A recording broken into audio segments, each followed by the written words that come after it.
Bonjour sur ce plateau d'Espace Miné, c'est vendredi relax, vendredi société. Et comme nous parlons donc de société, on vous le disait en ouverture, nous allons parler de ce que l'on appelle au Cameroun les jeudis propres. C'est quoi les jeudis propres maintenant? Y a-t-il un impact lorsque nous parlons des jeudis propres? Je commence par Jeanne Rosine. Hein. Jeanne Rosine, vous connaissez ce qu'on appelle au Cameroun les jeudis propres? Effectivement. Non? Il s'agit de quoi? Les jeudis propres, c'est de mettre un peu de propreté dans les marchés. Juste, ce n'est pas de mettre la propreté dans toute la ville. Mais jeudi propre n'a pas trop son sens. Parce que normalement, lorsqu'on parle de jeudi propre, toutes les boutiques sont fermées et les occupants des boutiques prennent pelle, balai, raclette, ils enlèvent les saletés dans tous les marchés. Mais chose bizarre, c'est que lorsque vous arrivez dans les marchés, les boutiques sont ouvertes et je ne vois pas la propriété qui est faite. Mais curieusement, il y a quelqu'un de la mairie qui passe, il dépose des tickets. Et le ticket coûte 100 francs. Mais moi, quand j'ai grandi dans la zone anglophone au sud-est, il y avait ce qu'on appelait Keep Boya Clean. Ça se passait tous les mercredis. Parfois ici, tous les occupants des maisons sortaient dans tous les quartiers. C'était surveillé par la mairie. Donc on arrive, par exemple, nous on habitait Long Street Station. Vous arrivez à Long Street, on demande à toutes les mamans, je dis toutes les mamans de sortir avec des poubelles et tout.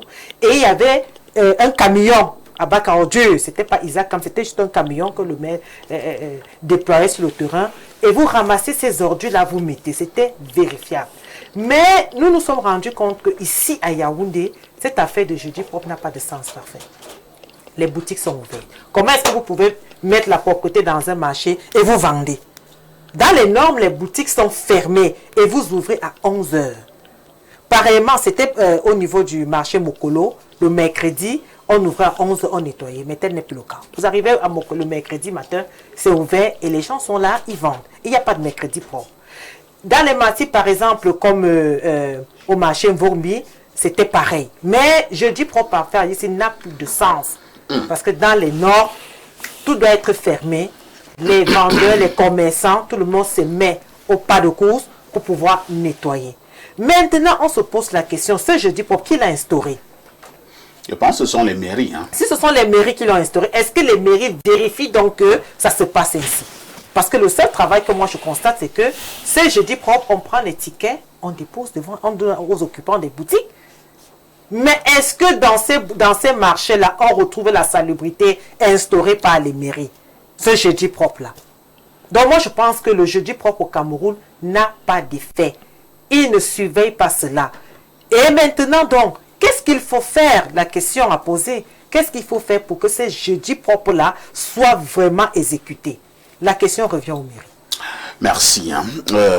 Professeur Claude Loubissier, parlant encore des jeudis propres au Cameroun, je vois également souvent certains commerçants hein, qui jouent au petit malin. C'est-à-dire qu'on dit que les jeudis matin, rien n'est ouvert.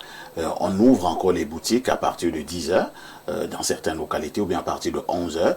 Et qu'est-ce que le commerçant lui fait? Il ferme sa boutique, il reste chez lui. Et à 10 h, il revient, il ouvre sa boutique. Donc, lui n'a rien fait, il n'a rien balayé, il n'a pas sarclé, il n'a pas enlevé les herbes, il n'a rien fait. Il ferme seulement, après il vient pour réouvrir sa boutique. Nous insistons que le jeudi propre concerne justement les marchés, les boutiques dans les quartiers, ainsi de suite, ainsi de suite. Alors, à quoi sert finalement le jeudi propre? Merci M. Pafa ici pour cette question. Avant d'apporter les éléments de réponse, je vais d'abord situer un contexte. C'est vrai qu'un auteur célèbre disait un esprit sain dans un corps sain. On peut un peu transporter en se disant un pays développé a besoin des villes propres. La propreté est un indicateur de puissance. Une femme peut être belle, mais si elle est sale, c'est un problème. Non, c'est un grand problème. Moi, je m'amuse parfois mes enfants à la maison, mes garçons, puisque j'en ai 4, je leur paye chaque fois des sous-vêtements. Et au dernier, je lui dis, un homme, ce sont ses sous-vêtements. Et il rit parfois, je lui dis que c'est vrai, tu vas te déshabiller un jour, une femme peut fuir, parce qu'elle va te voir bizarre. On peut dire que c'est un indicateur de puissance. Moi, je m'amuse avec lui.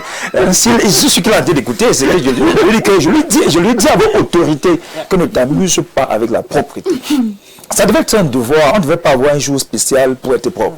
pour qu'une ville soit propre. Ça devait être une obligation de tous les jours. Parce que, imaginez-vous des opérateurs économiques qui veulent investir dans un pays. Ils ont peut-être 4 pays sur lesquels ils devaient porter les dévolus et qui viennent dans notre pays, qui viennent à Yaoundé actuellement. Vous êtes sûr qu'ils porteront finalement les dévolus sur le Cameroun? Ça peut être compliqué. Ça va être très très compliqué. Parce que la propriété témoigne de la mentalité des gens qui habitent dans l'environnement. C'est-à-dire qu'on peut nous juger à partir de notre environnement. Quand vous passez devant une maison et que la maison est sale, vous allez demander est-ce que les gens habitent dans cette maison? Et ça vous donne une idée de... Et si les gens habitent dans cette maison, ça montre que c'est des gens d'un certain type, d'une certaine mentalité. Bon, que nos jeudis soient propres, que nos vies soient propres, c'est un impératif. C'est un grand impératif. Mais le concept a été bien choisi. Puisque les villes ne sont pas propres, on s'est dit qu'il faut des jours spécifiques, qu'on arrête tout et qu'on rende la ville propre. Pas les nettoyages à grande échelle. Mais les Camerounais entrent dans le processus avec leur mentalité. Ça devient un peu le jonglage. On jongle avec tout. Les gens sont chez eux. Le jeudi propre, c'est qu'on va au travail à 10h. C'est-à-dire ils savent qu'ils vont aller ouvrir à 10h. Alors que l'esprit, c'est qu'on vient tôt. On travaille d'abord. Moi, j'étais également dans le nord-ouest, dans le sud-ouest. À Limbe et à Boya, on ne s'amuse pas. On ouvre les trottoirs pour ne pas être surpris des inondations. On travaille dur. Tout le monde rend son environnement propre. Parce qu'on s'est dit que c'est un effet dynamique. Si mon périmètre ou encore ma superficie est propre, la tienne est propre, la ville sera propre. Ça va faire un effet d'échelle. Mais on a l'impression que les gens n'ont même pas compris pourquoi un marché doit être propre. Pourquoi une ville doit être propre. C'est un indicateur de puissance sur le plan du développement. La propreté est un indicateur de puissance. Ça révèle même la mentalité des gens. Parce qu'il faut être mentalement dépourvu des valeurs pour garder un environnement sale, pour vivre dans un environnement sale. C'est ce que ça renvoie. C'est-à-dire, quand tu es sale, ça renvoie que, gars, tu n'as rien de bon. Tu n'as rien de bon. La toilette et l'hygiène corporelle est un indicateur. Si quelqu'un vient à côté de vous, vous vous rendez compte qu'il ne s'est pas lavé, qu'il n'est pas bien structuré sur le plan de sa structure vestimentaire haute. Vous allez commencer à douter de lui. Vous êtes un recruteur. Les gens viennent s'aligner, vous vous rendez compte que quelqu'un, même s'il est trop intelligent, mais s'il n'est pas propre, vous allez quand même dire que mon frère, tu es bien intellectuellement, mais soigne ta posture, soigne ton habillement, soigne ton image. C'est de ça qu'il est question, M. Pafa, ici. Bon, maintenant, il faut implémenter. Qu'est-ce que les mairies font? Parce qu'il y a un effet de circonstanciel, c'est-à-dire que chaque mairie a son jour propre. Moi, je suis à Bankomo, dans votre village, je pense que c'est le mardi à Bankomo. Mais quand tu traverses le pont d'Itokos, l'autre côté doit être dans la salle. Pas du tout. La dynamique de la propriété va être une dynamique de toujours et de chaque jour. La dynamique de la propreté. La propreté nous éloigne des maladies, M. Pafa, ici. On a dit qu'il y a le choléra à Yaoundé. C'est pour cette information. Ça vient d'où, le choléra? Il y a les maladies hydriques à Yaoundé, la typhoïde, le paludisme, ça vient d'où? Ça vient de la saleté. On n'a pas besoin de Dieu, déjà d'être propre. Ça doit être notre quotidien. Moi, je ne suis pas trop sur le concept d'un jour spécifique pour être propre. C'est tous les jours. On doit s'arrêter parce que ça nous évite des dépenses dans les hôpitaux. Ça nous évite des interruptions d'activité parce qu'on est malade. Ça nous évite des morts. Combien de personnes, combien d'enfants meurent du fait de maladies hydriques? Combien de personnes meurent? Et autre chose également, c'est la réorganisation. Quand on a besoin d'un environnement propre, il y a des indicateurs de propreté. Est-ce qu'on a vraiment des toilettes dans nos marchés, dans nos zones publiques? Une femme m'a étouffé l'autre jour au marché à Kasséa. Je partais accompagner mon épouse. Elle est venue déféquer en face de moi. Oh là. Je vous assure, quand ma femme est venue me chercher, je ne dis que non, vraiment, c'est la malédiction. Je suis assis dans la voiture, je l'attends, elle est en train, cette dame vient s'asseoir devant moi. Moi, j'ai pris la voiture, je me suis débarrassé. Bon, c'est la réalité. C'est la réalité. Je me suis dit que c'est mais en même temps, la dame devait aller où? Mais c'est ça le problème. Si on a besoin d'un environnement propre, il faut des indicateurs de la propreté. On ne demande pas aux gens d'être propres lorsqu'on n'a pas accompagné la propreté. Tout doit être encadré sur le plan comportemental et sur le plan mental. On ne doit pas simplement dire, moi je prends un cas, franchement, ça devient désolant. Lorsqu'on parle de jeudi propre à Yaoundé, et qu'on a les ordures qui sont stagnantes un peu partout. Est-ce que vous voulez qu'on soit propre déjà dans cet environnement? Bon, quand j'ai lu votre thématique, je me suis dit, monsieur Pafa, ici, il aime se tirer, il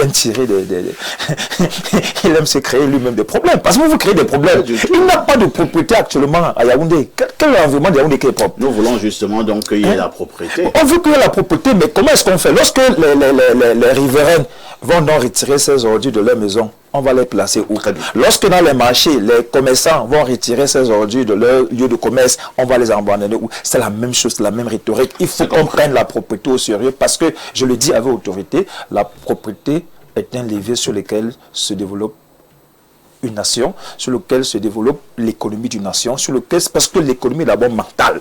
Quand mentalement tu es propre, tu es sain, mon frère, tu te sens? Un esprit sain dans un corps sain. Alain Douc, c'est vrai que moi j'ai discuté encore avec certains commerçants et où nous parlions justement de cette affaire de jeudi propre. Il faut dire que dans d'autres localités, nous avons les mardis propres, dans d'autres villes c'est le mercredi propre, ailleurs c'est le vendredi propre, mais habituellement quand même c'est le jeudi. Alors, eux, ils étaient unanimes, hein, en me faisant comprendre parfait, votre affaire de jeudi propre là ne nous sert à rien, tout au contraire, ça nous crée d'énormes problèmes, des manques à gagner sur le plan économique. Et ils me disaient, ils perdent, parce que fermer les boutiques jusqu'à 11h, c'est un grand manque à gagner. Bah, ça dit tout sur l'état d'esprit du Camerounais. C'est-à-dire qu'on ne voit donc pas le gain, c'est-à-dire mis dans la balance, on ne voit pas le gain qui a à être propre, comparé au gain qui résulte de l'activité économique qui, elle, du fait de sa praxis, produit peut-être une pollution de l'environnement ou un salissement de l'environnement. Voilà où on en est. Le plus important, c'est de faire de l'argent tant que ça produit de la saleté. Même si nous sommes sur la poubelle. Ça fait quoi? Tant que l'argent entre et que tout est pollué autour. Ce qui compte, c'est l'argent. Sauf que, et c'est le professeur qui l'illustrait, l'argent là peut ressortir du fait de la saleté aussi vite qu'il est entré. Maintenant, en raison des maladies, parce que vous-même, les nuisances olfactives, hein, les gens sont là, peut-être ils ont des problèmes respiratoires et ils vont aller dépenser des centaines de milliers, ils ne savent même pas d'où ça vient. Or, en réalité, c'est parce que voilà, il y a des déchets là partout, ils passent le temps, comme l'environnement est insalubre, on n'enlève rien, et ils respirent même tout ça, etc. Et ils sont malades, ils finissent de travailler, l'argent finit chez le pharmacien ou à l'hôpital. Donc, tu vois un peu comment les gens réfléchissent. Ben, eux ne voient pas ça comme nous sommes en train de voir là sur le moment. Lui, ce qui compte, c'est qu'il fasse de la gagne. C'est dommage. Il y a aussi un gain. Un gain qui peut être un gain sanitaire, un gain social, avec même des répercussions finalement pécuniaires, économiques, du fait d'être propre. Moi je pense que nous sommes en adéquation avec ce que nous véhiculons comme message. Le message qui vient de notre être, de notre état mental. En fait, le Camerounais est en adéquation avec son environnement. C'est-à-dire que quand je regarde la morale publique camerounaise, mais c'est un exutoire, c'est un dépotoir. Donc, quand je vois le type d'activité que nous avons en rapport avec ce qui nous anime sur le plan de la déchéance, des valeurs et de l'éthique, je dis, mais justement, nous avons une cycle de poubelles. C'est normal donc que nous soyons en adéquation avec les poubelles qui nous environnent. Donc c'est l'harmonie parfaite. Le professeur faisait bien de dire là-bas qu'il y a cette intention en réalité de sommation algébrique des unités de propreté, pas le jeudi propre, le mardi propre, le mercredi propre. Bon, si chacun, en tant qu'unité basique, arrive à être salubre, mais quand on va sommer tout ça, on est en Cameroun propre. C'est la logique la plus triviale. Mais alors, c'est très amusant, parfait. Vous finissez là, parfois il y a quelques agents de la mairie là qui arrivent ces jours. Hey, pourquoi tu ouvres et tout, tu refermes en catastrophe et tout. Vous finissez finalement de curer les rigoles, vous balayez et tout ça, vous faites maintenant des amoncellements de choses. Et qui vont rester, j'ai vu ça. Ouais. Qui vont rester là, même peut-être devant les boutiques en question pendant des semaines.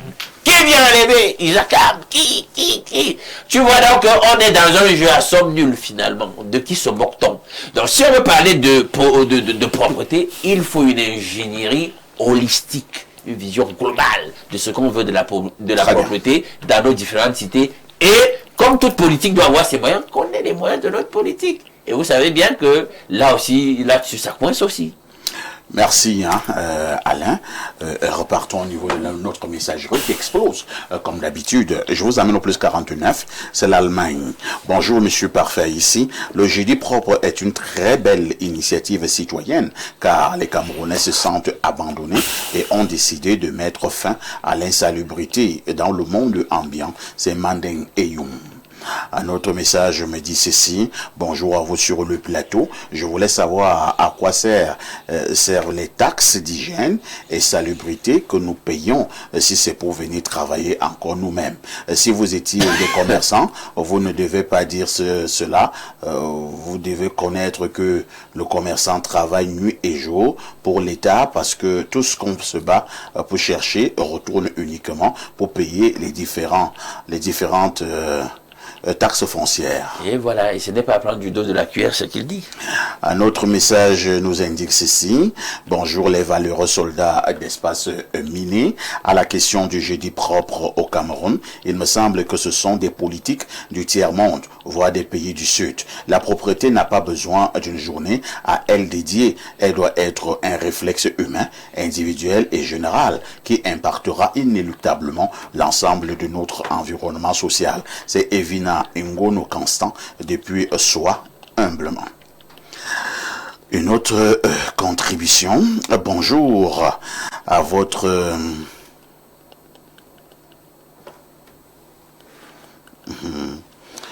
Il me dit d'abord qu'il faut qu'on se prépare à la bougamanisation.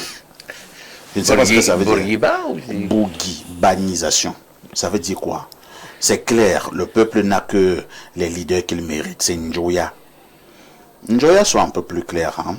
Alors, le même Njoya continue en disant, cette histoire de jeudi propre, ça rime bien à un système très villageois où l'État a disparu pour laisser place à la gouvernance communautariste. La mairie, pour ce cas, a un service d'hygiène qui devrait tout simplement frapper d'une pénalité lourde tous ceux qui n'entretiennent pas leurs espaces et le tour est joué. C'est un fille qui ne veut pas de jeudi propre. Un autre message ce matin. Bonjour, l'homme de la perfection. En parlant des journées de propreté dans notre pays, rien n'est respecté. La mairie ne fait pas son job. En quelque sorte, je soutiens la dame sur le fait que les journées de propreté ne veulent pas dire fermer et aller attendre l'heure d'ouverture à la maison. Non. Mais la mentalité de l'homme camerounais mérite un sérieux lavage. C'est Hervé depuis Oja, Petit Marché. Prenons peut-être deux dernières contributions. Alors, quelques petits messages qui ne veulent pas être lus, et moi je vais les lire. Quelqu'un me dit ici, les lions indomptables du Cameroun seront reçus par le couple présidentiel au Palais de l'Unité ce samedi 22 août 2026 à 16h. C'est Loïc Info.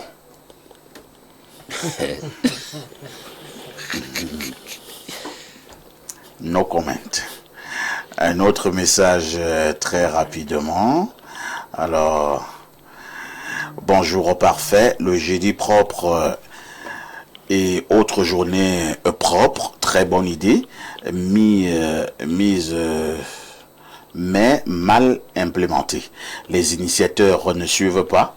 Et donc, c'est un férié déguisé. Monsieur François Essam a bien géré ces journées du côté de Saint-Mélima. Je pense que c'était l'ancien maire de Saint-Mélima qui était vraiment un homme propre. Ouais. Quand vous le voyez lui-même, l'ancien maire de Saint-Mélima, on l'appelait Ndon. On l'appelait habituellement Ndon. C'est lui également qui était le propriétaire de Buka Voyage. Et là-bas, à Saint-Mélima, professeur, lorsqu'il était au volant de son véhicule, il voit un monsieur qui jette des l'ordure, il s'arrête et il te sensibilise et dit d'enlever. Et quand il trouvait une fille qui marchait à Saint-Mélima, habillée de manière très légère, monsieur Ndong a garé son véhicule et vous redressez les bretelles. Et vous disiez, s'il vous revoit encore comme ça, vous allez sentir que lui ne joue pas. Ouais. Et donc, à l'époque de Ndong Assemblement, la ville était d'abord très propre. Et même au niveau, justement, des comportements, le gars, il veille, paix à son âme. Jeanne Rosine, que faisons-nous de nos jeudis propres? Nous devons continuer à les avoir, ou alors il va falloir que nous puissions, à un moment donné, mieux les réglementer. Mieux les réglementer, c'est aussi trop dur, parfait. La propreté, c'est tous les jours. Il faut mettre la salubrité dans nos vies tous les jours. En commençant par nous, les femmes des ménages, parce que nous sommes les femmes, c'est nous qui sommes des grands producteurs de déchets. Et maintenant, donc, via cela, avec la contribution aussi du service d'hygiène et assainissement des mairies, pour que nous puissions aussi mettre en valeur ce jeudi propre-là. Parfait, je m'en vais sous mon plan, dans mon domaine. Tout à fait. Vous savez, c'est mon domaine, l'environnement. Lorsque je regarde particulièrement la mentalité, cette insalubrité vient de là, comme l'a dit le professeur. Vous arrivez, par exemple, moi je fréquente beaucoup plus les hôpitaux. Vous arrivez, comme je l'ai dit tantôt la semaine dernière, parfois ici, vous allez avec une maladie, vous en ressortez avec une autre. Pourquoi? Parce que les hôpitaux ne sont pas mieux assainis. Il n'y a pas de propreté. Il n'y a pas de dératisation dans nos hôpitaux. Vous allez constater les centres de santé. Parfait. Le lieu déjà de création de ce centre de santé, c'est un problème. J'en arrive dans des centres où c'est une grosse rigole qui passe là devant le centre. En face, il y a un grand bar. Il y a le bar, le consommateur sort et pisse là. Ouais. Il y a une dame qui vend les beignets juste à côté. Et lorsqu'elle finit de nettoyer son poisson, elle verse cette eau sale là. Et il y a un centre de santé. Je pose la question à nos dirigeants qui donnent la possibilité à ces personnes d'avoir des agréments d'ouverture et de création. Est-ce qu'ils descendent sur le terrain pour localiser ce centre-là? Ils ne le font pas. Dès que vous arrivez avec vous avez un peu d'argent, je vais ouvrir mon centre. Et du coup, dès que vous monnayez celui qui est face à vous, votre vis-à-vis, on vous donne l'opportunité d'ouvrir ce centre-là. Et maintenant, nous avons pris, parfois ici, moi particulièrement, j'ai mis sur pied un nettoyage complet dans les centres que je gère. J'ai pris la possibilité d'aller dans des centres, sensibiliser pour que les ordures hospitalières soient vraiment bien managées. Parce que vous en arrivez là, parfois on mélange tout. Tout est mélangé dans les poubelles. Et vous arrivez, vous êtes malade, le brancard est juste près de la poubelle là. Les mouches se posent sur vous. Il y a un cafan cancrela qui est là sur vous. Et lorsque vous demandez à ces promoteurs, vous leur dites, voilà la documentation qu'il faut pour que vous soyez assainis. Parfait, c'est un problème. Vous avez créé un problème. Ils disent que non, nous on avait l'habitude d'emballer dans les cartons et scotcher et jeter. Et moi je pense que la société Isacam qui s'occupe de cela, lorsque vous arrivez au tri, parce qu'il y a ce qu'on appelle le tri dans les déchets. Lorsque vous triez, vous constatez que dans les déchets, au niveau de la décharge, il y a les déchets hospitaliers. Vous faites une sensibilisation. Vous repartez dans l'environnement dans lequel vous avez pris ces déchets et là, on trouvera qui est l'auteur ou le producteur de ces déchets-là. Donc, pour parler des jeudis propres, parfois ici, le jeudi propre, oui, c'est une bonne initiative. Mais est-ce que nous, les producteurs, nous respectons donc ce jeudi propre-là? Vous allez dans les ménages. Parfait. Vous voyez une grosse barrière. Entrez dans ces maisons-là. Vous allez ressortir avec un cache-nez. Parce que les maisons sont... Ça pue. Parce que les maisons sont grandes, mais ne sont pas entretenues. Parce que nous, les femmes de maison, les femmes au foyer, on se dit, lorsque la maison est belle, ce n'est que l'extérieur. Parfois ici, la bonne santé, c'est dans votre domicile. Les toilettes. Vous arrivez aux toilettes. Vous avez même peur de demander les toilettes dans une grande maison. Parce que lorsque vous arrivez, les toilettes, lorsque vous regardez l'intérieur du bidet, il est jaunâtre. Parfois, il est noir. Et les utilisateurs sont sans ignorer qu'on a des produits de nettoyage pour pouvoir bien assainir le bidet. Parfois, vous venez vous asseoir, nous les femmes, dès qu'on s'assoit, c'est fini. Voilà une maladie, voilà le chlamydia. Vous rapportez ça chez vous, votre mari dit que vous avez été infidèle. Pourtant, tel n'a pas été le cas. Vous êtes allé dans une réunion, vous avez demandé les toilettes, vous vous êtes accroupi et c'est fini. Vous avez contracté la maladie. Maintenant, donc, il y a un plan qu'on doit mettre sur pied parfois ici. Surveiller les domiciles. On avait cela au sud-ouest. On employait... Même à l'époque, il y en avait. Hein. Il y avait ces cellules d'hygiène et salubrité. Qui entrait dans les foyers, oui, pour regarder est-ce que c'est assaini. Mais ça ne se passe plus. Et cela permet aussi qu'on ait une création d'emplois. Si on crée des commissions pareilles, on dit, bon, voilà, avec la bonne mentalité des Camerounais aussi, je mets entre parenthèses, vous entrez dans les domiciles, vous regardez, est-ce qu'il y a des rigoles recurées? Est-ce que là où la dame, le levier, la paillasse, est-ce que c'est dératisé? Parce que c'est par là que viennent aussi les cancalais, les souris. On ne le fait pas. Les maisons sont abandonnées, les maisons ne sont pas propres parce qu'on se dit, on a une fille de ménage. Est-ce que la fille de ménage, elle a cette formation de pouvoir bien prendre soin de la maison? Merci. Donc, parfois ici, les jeudis propres au Cameroun, pour moi, c'est pas trop utile, mais il faudrait que la ville soit propre tous les jours. C'est vrai que ces cellules d'hygiène et salubrité dans les mairies entraient dans des maisons. Effectivement. Il y a une trentaine d'années, moi j'avais vécu ça, on vérifiait si tout était propre, dans votre propre maison. Oui. Mais les mêmes services avaient également, je ne sais pas comment on les appelait, hein, c'était des gros trucs comme ça. Oui. Et pulvérisés. Et ça faisait pou. Ça donnait un peu de fumée, un peu de partout. Moi j'ai vu quand ils venaient au quartier avec ça, mais les rats étaient affolés, les souris couraient dans tous les sens, même les serpents étaient en vacation. Parce que ça se cache dans les fosses septiques. Voilà. Et ils passaient et ça restait propre. Les moustiques.